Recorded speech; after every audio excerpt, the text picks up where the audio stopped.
Saudara Gubernur Jawa Barat Deddy Mulyadi berencana mengirim siswa yang bermasalah ke sekolah militer.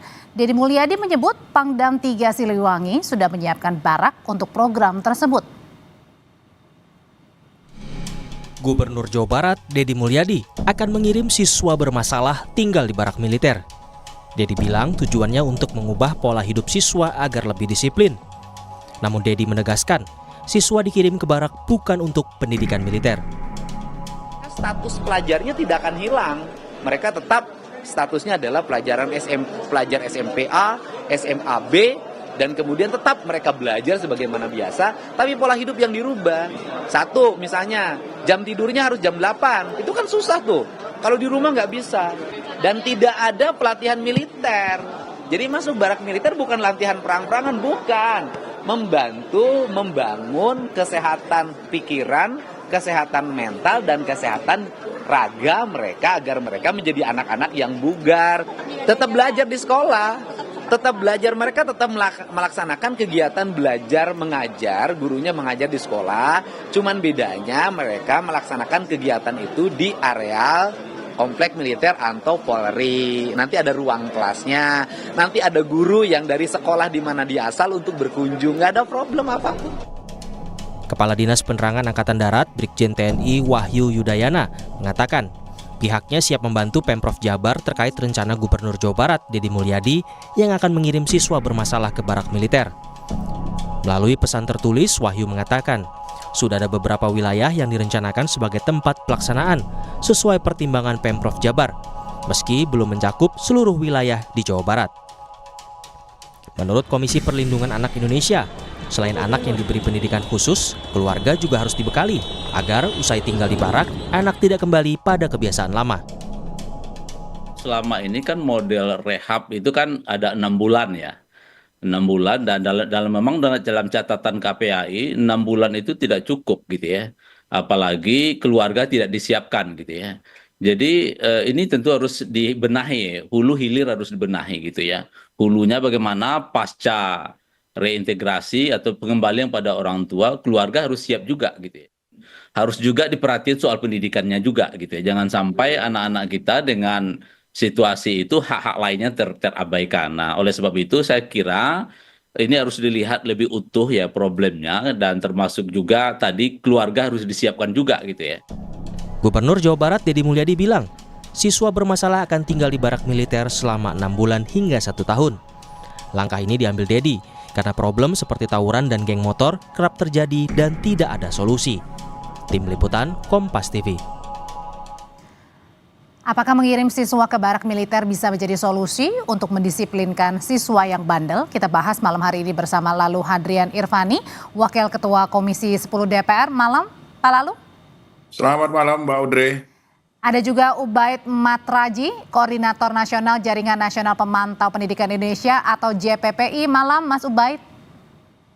Selamat malam, Mbak Audrey. Dan juga akan segera bergabung ada Al-Araf, peneliti imparsial. Dan selamat malam, Mas Al-Araf. Ya, kami juga. Selamat malam, Mbak. Selamat malam. Boleh dinyalakan videonya, Mas. Kami juga sebenarnya sudah mengundang Gubernur Jawa Barat dan perwakilan dari Pemprov Jabar, tapi sampai kini belum bisa memenuhi undangan kami. Saya mau pertanyaan pertama langsung kepada Mas Ubaid dulu. Mas Ubaid, setujukah Anda ketika ada wacana menjadikan siswa yang bandel ini untuk masuk wajib militer agar menjadi pribadi yang baik? Jadi sampai hari ini ya, tidak ada kajian ataupun tidak ada hasil penelitian yang menunjukkan bahwa pembelajaran akan cara-cara militeristik itu jauh lebih efektif daripada pembelajaran yang ada gitu ya. Jadi kami melihat justru ini langkah yang sangat instan, itu tiba-tiba, tidak melalui diskusi dan juga kajian yang panjang. Kami mengkhawatirkan justru ini anak-anak menjadi kelinci percobaan gitu ya, yang seharusnya ini harus disikapi dengan serius. Karena kita tahu bahwa soal tawuran, soal geng motor yang melibatkan anak-anak ini bukan kejadian hanya tahun ini, tapi ini masalah lama yang tentu harus dikaji secara mendalam, dikaji secara serius, sehingga strategi intervensinya tidak bisa menggunakan hanya satu pihak, kemudian secara instan, kemudian faktornya itu seakan-akan satu. Gitu ya. Jadi dalam artian Padahal bahwa Mas Ubaid ini menilai ketika anak-anak yang bandel kemudian diwajibkan untuk wajib militer ini tidak menjamin juga anak ini akan menjadi baik begitu? Tidak menjamin, ya kan? Karena kita tahu kedisiplinan yang diterapkan dengan cara-cara pendidikan ala militer, dengan kedisiplinan yang diterapkan di sistem pendidikan sipil itu sangat jauh berbeda, gitu ya. Okay. Kalau menggunakan pendekatan militer itu adalah hanya kepatuhan murni ya terhadap takut terhadap sanksi, takut terhadap pimpinan. Jadi ketakutan terhadap sanksi gitu ya. Tapi penyadaran akan kedisiplinan dalam sistem pendidikan sipil itu berbeda. Kalau Yaitu gitu kita menggunakan pendekatan disiplin positif gitu ya. Dan itu jauh sekali kita dalam disiplin positif tidak menggunakan sanksi-sanksi, tapi bagaimana membangun kesadaran anak-anak untuk mereka memahami apa. Berarti artinya adalah dikiranya ini rasanya wacana ini kurang tepat begitu ya. Saya mau tanyain ke Pak Lalu. Pak Lalu, menurut dari Anda sendiri dan teman-teman di DPR ini sama juga sepakat bahwa rasanya sih soal-soal wajib militer ini tidak tepat nih untuk mendisiplinkan anak. Ya, Mbak Audrey, jadi pertama niatan dari Kang Deddy Mulyadi ini sebenarnya bagus niatannya ya kan. Ya tentu kalau dibilang terlalu tergesa-gesa, ya saya juga mengatakan terlalu tergesa-gesa tanpa ada diskusi dengan melibatkan para pemangku pendidikan lah. Nah, oleh sebab itu kita juga perlu pertanyakan dan klasifikasi kategori nakal yang dimaksud oleh Kang Deddy Mulyadi itu seperti apa? Apakah siswa ini terjerat narkoba, siswa ini termasuk di dalam geng motor, siswa ini terjerat candu judi online. Nah ini kan harus ada penjelasan yang termasuk di dalam kata nakal tadi. Nah kemudian ketika siswa-siswi ini dikirim ke barak militer, kurikulum yang digunakan apa? Apakah di sana mereka hanya mendapat pelatihan fisik, pelatihan kedisiplinan dan sebagainya, atau mereka ini kan siswa yang harus belajar di sekolah, yang harus mendapat pelajaran ilmu pengetahuan sebagaimana layaknya siswa-siswi yang lain kan seperti itu. Ini juga harus dijelaskan oleh Kang Deddy Mulyadi. Kemudian jangan lupa bahwa koordinasi para pemangku pendidikan ini menjadi sangat penting. Apakah Pemprov Jabar sudah mengkoordinasikan dengan Kementerian Pendidikan Dasar dan Menengah? Walaupun misalnya pembinaan SMA itu berada di bawah pemerintah provinsi dalam hal ini pemerintah provinsi Jawa Barat. Tapi kan katanya ini sekarang mau mulainya bulan Mei juga nih, berarti kan artinya sudah dekat nih, ini kan sudah akhir April nih Pak Lalu. Ya tentu kami menyarankan agar semua stakeholder pendidikan ini diajak diskusi seperti orang tua, kemudian guru, sekolah. Apakah sudah sedarurat ini kondisi di Jawa Barat? Apakah guru BK, guru BP yang ada di sekolah-sekolah tidak optimal untuk mendidik siswa-siswi kita yang termasuk dalam kategori tadi gitu. Saya mau nanyain ke Mas Al-Araf. Mas Al-Araf, kalau dari pandangan Anda sendiri sebenarnya urgent banget nggak sih dengan wacana wajib militer, atau sebaiknya tadi apakah dipertanyakan kenapa tidak dikembalikan lagi ke sekolah? Apakah tidak kurang berperan mungkin fungsi dari guru BP? Ya, saya rasa apa yang dilakukan oleh Gubernur Jawa Barat terlalu berlebihan ya. Karena persoalan tentang siswa nakal itu definisinya apa dan bagaimana itu kompleks gitu loh. Buat saya pendidikan itu sebuah proses menjadi yang tidak bisa dilakukan dalam 1, 2, 3 bulan gitu. Karena dia membangun karakter, apa yang dibangun adalah aspek kognitifnya gitu. Membangun ruang aspek kognitif di dalam membangun karakter siswa itu sebuah proses yang panjang. Dari dia SD sampai di SMP sampai di SMA, sehingga tidak bisa membangun karakter yang baik atau membangun sumber daya manusia yang berkualitas hanya dengan melakukan pendidikan di barak militer gitu, dengan dianggap mereka nakal gitu. Nah, Mas Saya rasa Al-Araf, itu sebuah kekeliruan yang jelas gitu.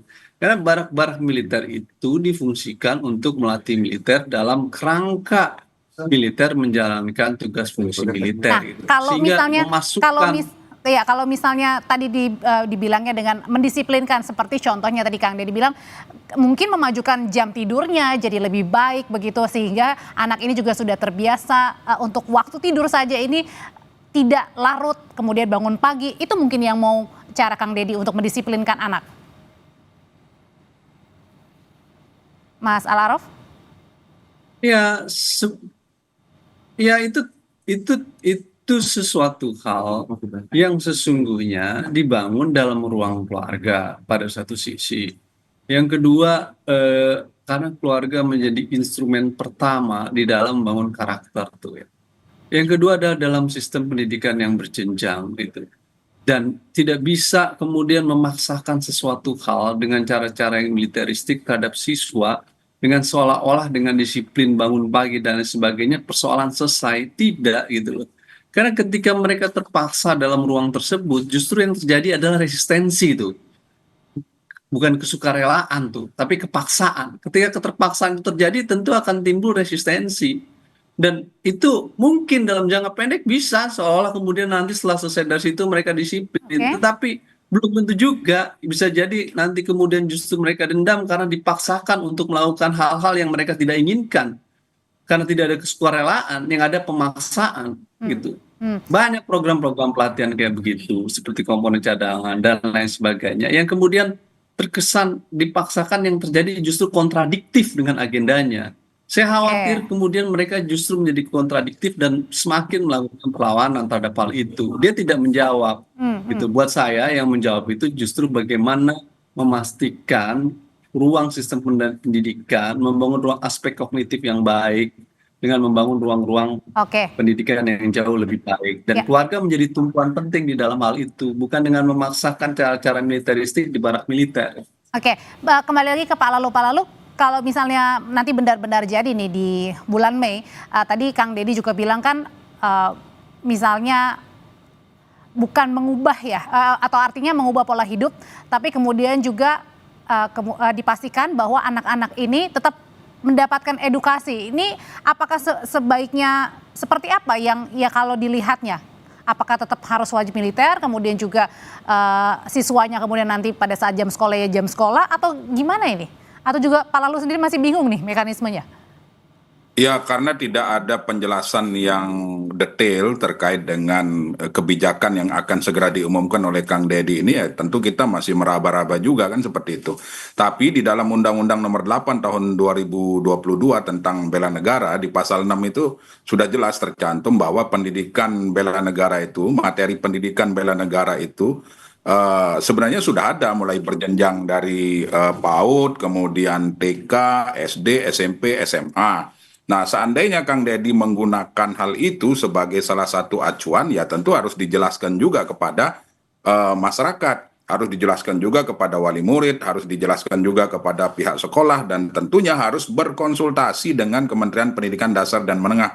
Tadi saya komunikasi dengan Pak Menteri Dikdasmen bahwa belum ada komunikasi antara pemerintah di Jawa Barat dengan Kementerian Pendidikan Dasar. Artinya kalau belum ada komunikasi seharusnya belum bisa dilaksanakan?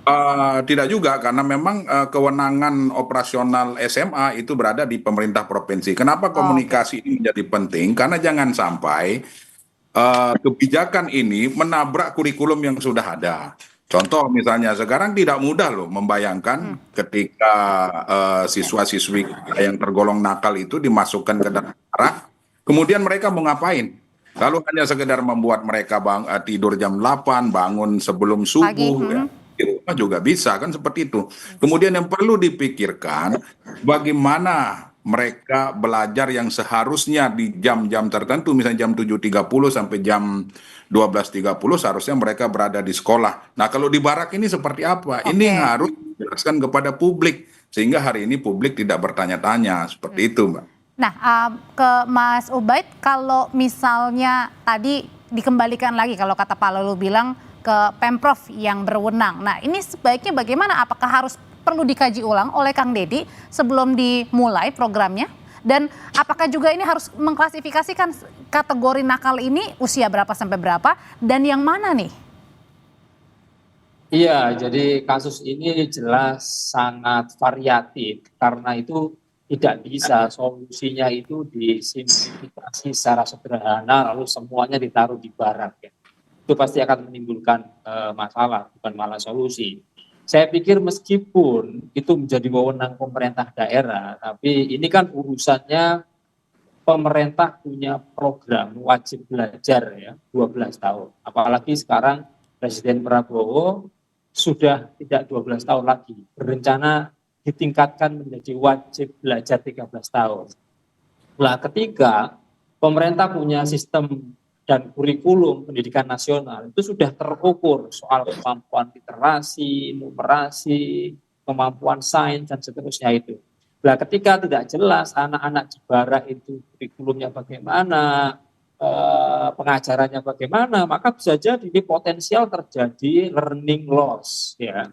Jadi anak-anak usia dengan jenjang di mana dia belajar itu kemampuannya berada di bawah rata-rata. Karena yang lain mereka sudah belajar sesuai dengan kemampuan, kemudian capaian-capaian yang ada di kurikulum, tapi mereka justru melaksanakan pendidikan. Artinya bisa jadi lebih lambat begitu ya untuk mengejar kecepatan dari teman-teman lainnya ya? Ya itu pasti gitu kan. Apalagi ini kebijakan pemerintah daerah, gubernur ini secara tidak langsung telah melakukan mendegradasi peran guru gitu kan. Jadi guru sudah tidak dipercaya lagi. Juga tidak percaya terhadap sistem sekolah gitu.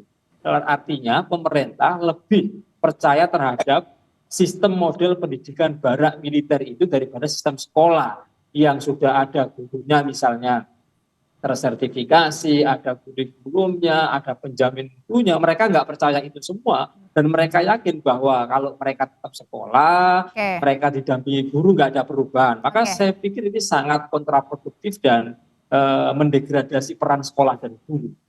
Mas Al-Araf, sebenarnya kalau menurut Mas Al-Araf sendiri, karakter orang Indonesia kemudian juga ada wacana wajib militer. Sebenarnya kan wacana wajib militer ini juga ada ya, atau keadaan wajib militer ini juga ada seperti di Korea begitu. Apakah ini bisa sama ketika misalnya benar-benar diterapkan di kita? Begini, ini dua hal yang berbeda ya. Wajib militer itu punya output dan tujuan untuk melipat gandakan kekuatan pertahanan dalam menghadapi kemungkinan perang. Sehingga dia menjadi bagian dari program strategi pertahanan. Dan program semacam ini tidak bisa kemudian diserta-mertakan menjadi bagian dari wajib militer karena tujuannya berbeda. Ketika wajib militer dilakukan itu outputnya adalah untuk persiapan pelipat ganda kekuatan pertahanan untuk perang. Tidak semua negara ada negara kayak Korea Selatan. Tapi karena warga negara di Korea Selatan tiap pagi bangun tidur itu akan selalu berpikir besok akan perang dengan Korea Utara. Karena Korea Selatan dengan Korea Utara itu tiap hari konflik, kemungkinan perang terjadi. Di negara-negara lain ada yang tidak. Nah, sementara hal ini bukan dalam konteks itu. Makanya saya katakan, Gubernur Jawa Barat tidak memahami secara konsepsi tentang bagaimana apa yang dimaksud dengan wajib militer. Ini wilayahnya di mana nih? Kalau ini di wilayahnya katanya untuk memperbaiki mereka yang nakal-nakal, yang menurut saya tidak salah. Ngapain di barak militer? Mereka cukup dikembalikan kepada sekolah, sistem pendidikan mereka, kepada guru, dan percayakan kepada sistem yang ada untuk memperbaiki mereka. Kalau kemudian dianggap artinya tidak perlu wajib militer, tidak perlu kemudian masuk ke kompleks militer. Sama sekali tidak perlu, karena kita udah punya sistem pendidikan yang matang dan mapan. Ada sekolah, ada guru, dan itu bisa dimaksimalkan. Tinggal bagaimana komunikasi antara sekolah, guru, dan keluarga di dalam memaksimalkan mereka. Ruang barak militer bukan ruang untuk memperbaiki mereka yang nakal. Ruang barak militer itu dibangun untuk tempat camp militer di dalam melakukan pelatihan militer dalam kerangka perang. Dan lagi-lagi MOU dari Pak Deddy dalam konteks operasi selain perang dengan militer itu hal yang salah dan keliru. Karena yang bisa melakukan secara hukum menurut Undang-Undang TNI 34 2004 untuk menjalankan tugas-tugas selain perang bukan melalui MOU antara gubernur dengan militer, tapi yang bisa melakukan itu hanya presiden untuk kemudian melibatkan militer dalam operasi, misalkan membantu pendidikan. Tapi itu pun kalau kondisinya darurat, Mbak. Situasinya emergensi. Kan artinya ini belum genting-genting banget ya? Ya, Pak Prabowo sedang tidak menerapkan status darurat pendidikan di Indonesia. Yang kemudian menempatkan dalam barak-barak militer. Enggak. Masih dalam situasi normal hari ini. Ini yang saya katakan, demokrasi terancam berbahaya ketika normalisasi militer dalam hidup dan demokrasi dilakukan, salah satu di dunia pendidikan. Ini hal yang keliru dan harus dikoreksi oleh Menteri Dalam Negeri setelah Presiden dan Menteri Pertahanan menurut saya, karena menurut saya ini menyalahi hukum dan tidak sesuai tujuan dan konteksnya. Kalau gitu koreksi dan masukannya apa Pak lalu? Ya, jadi gini Mbak, jadi kalau kita lihat dinamika hari ini kan memang ada stigma ketika pendidikan ini digeser-geserkan dengan militer. Nah, jangan sampai nanti stigma ini terus berkembang tanpa ada penjelasan dari Kang Deddy Mulyadi.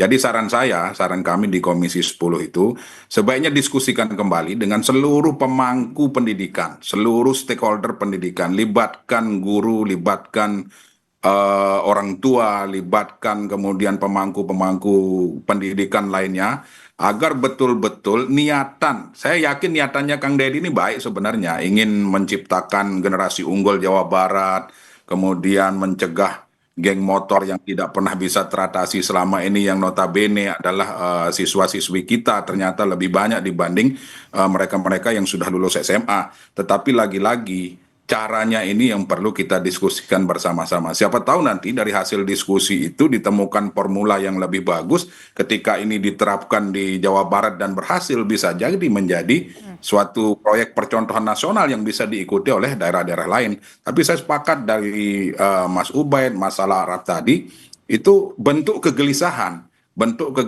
dari kita semua yang hari ini memang belum dijelaskan secara rinci bagaimana mekanisme pembelajarannya, gurunya seperti apa, dan seolah-olah termasuk juga kategori nakal ini, nakal yang bagaimana ya? Iya, harus dijelasin Mbak, nakal ini seperti apa, kan banyak kategorinya. Nakal karena narkoba, tentu treatmentnya berbeda. Nakal karena geng motor, nakal karena judi online, treatmentnya berbeda-beda, tidak mungkin disatukan dalam satu barak militer. Dan pertanyaannya, mau ngapain di barak militer itu gitu? Kan ini menjadi pertanyaan besar kita hari ini gitu. Jadi saran saya, koordinasi, konsultasikan dengan Kementerian Pendidikan Dasar dan Menengah, bila perlu rembuk bareng seluruh stakeholder pendidikan untuk merumuskan formula yang terbaik. Kalau ternyata lebih bagus tidak di barak militer, ya gunakanlah yang lebih bagus itu dibanding memaksakan diri untuk ke barak militer. Seperti itu, Mbak. Pak Lalu terima kasih, Mas Ubaid terima kasih, dan Mas Alaros terima kasih untuk pandangannya di Sapa Indonesia malam hari ini.